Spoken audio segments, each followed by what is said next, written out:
Here is a video produced yesterday from our very, very good friends down at Tersigals. Thank you, Angie Tersigal. Thank you, Michelle. And here you go.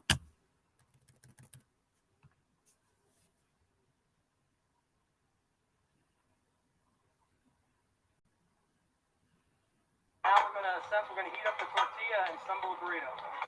Good? All right, so what we're going to start here, again, it's a burrito. We call it a Frenchie.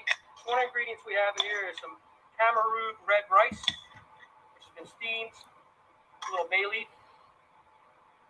And that's going to be our base of our burrito right there. Kind of flatten it out a little bit. I go a little bit higher than the middle, as you see right there. Next here, we have our black-eyed peas.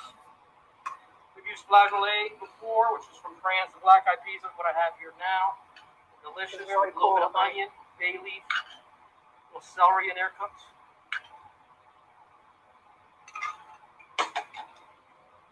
And I have a little grated Swiss cheese here.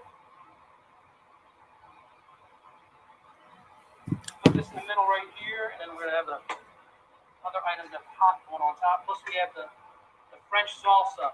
So French salsa is basically hand-diced tomatoes, fresh herbs, and shallots with salt and pepper.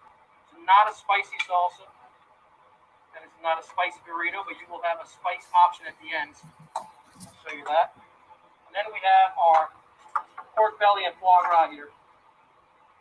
We just try to put it all around as best we can, and it's all going to get rolled up.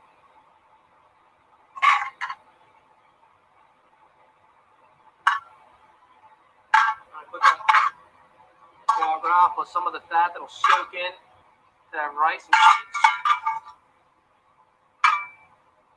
Try to get that tight as possible for the roll.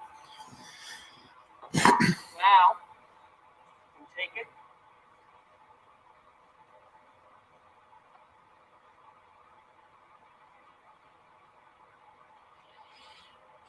There it is. French burrito. I like to put it in a little foil wrapper. That way it kind of, you can use that to kind of hold it. Of course, we would serve that in a to-go container. Now, I was mentioning about the spice earlier. I got some pickled habaneros here we made, so we put that on there. It's quite, gives it a little kick while you're eating it. And then we have some herbs, sour cream essentially. Just fresh herbs, tarragon, parsley, basil, a little salt and pepper, and a little bit of vinegar in there and olive oil. Enjoy.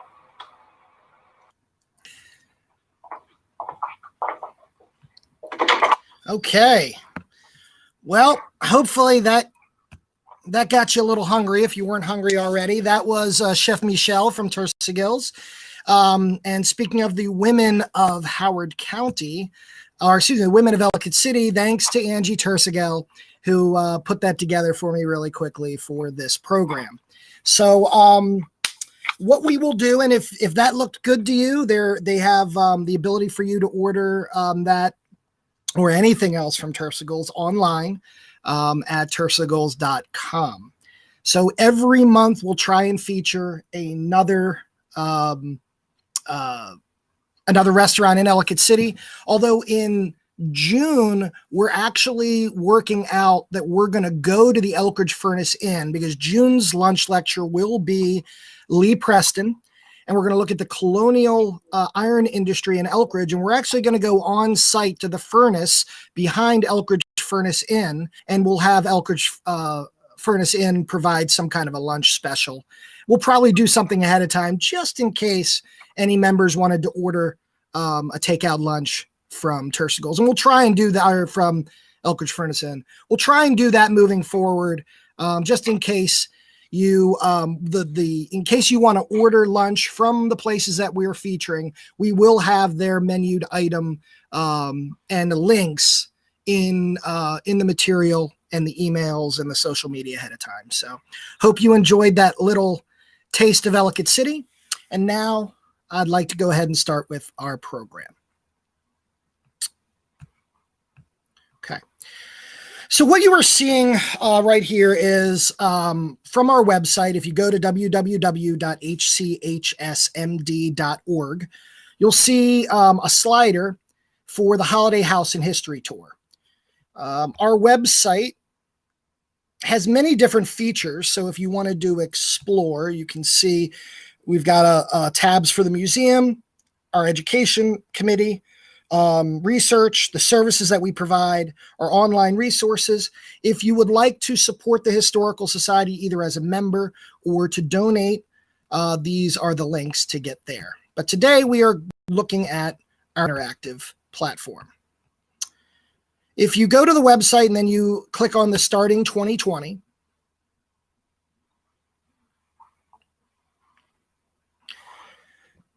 it will take you to this landing page where then you click here to go to the page.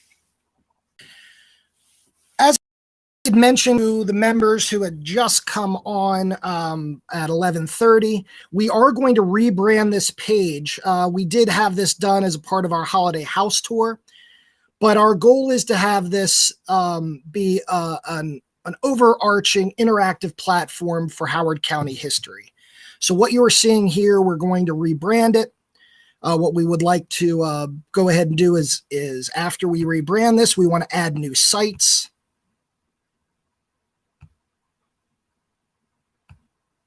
Okay. There we go. Okay. So as you can see, it is decorated for our holiday house tour. We're going to rebrand. But today's presentation is on the women of Ellicott City. And as we go into the Ellicott City platform, you can see that we did 360-degree photography in an interactive platform for all of Ellicott City. So you can, with your finger or with your mouse, you can literally drag through the aerial view of Old Ellicott City, which obviously starts on the Baltimore County side. If you want to go ahead under the bridge to the Howard County side, just click on this little circle here. And it'll give you the opportunity to travel through Ellicott City Main Street. Okay. As we come up Ellicott City Main Street, we can see many of the landmarks, obviously. What I want to start off, and what I want to kind of talk about today when we talk about the women of Ellicott City, one of the things that we found with regards to Ellicott City, we've obviously at the Howard County Historical Society have done extensive research on Ellicott City and the narratives, not only as a part of what we do as a mission, but also as we're getting ready for our big Ellicott City 250th anniversary. And one of the things that we have found about Ellicott City generally is that Ellicott City, in a relatively conservative county, and if we were talking about from pre-1967, Ellicott or Howard County was a relatively conservative farming community, but Ellicott City represents a progressive aspect of this. Anyway, getting back to our stories of Ellicott City, we found that the stories that were in Ellicott City were intriguing. Okay. The stories are intriguing just basically if you look at the general politics of Ellicott City. Ellicott City was known to be a place where there was abolitionist activity in the 1840s and 1850s. Ellicott City, as we were looking women's history, seemed to be a center for the suffragette movement here in Howard County.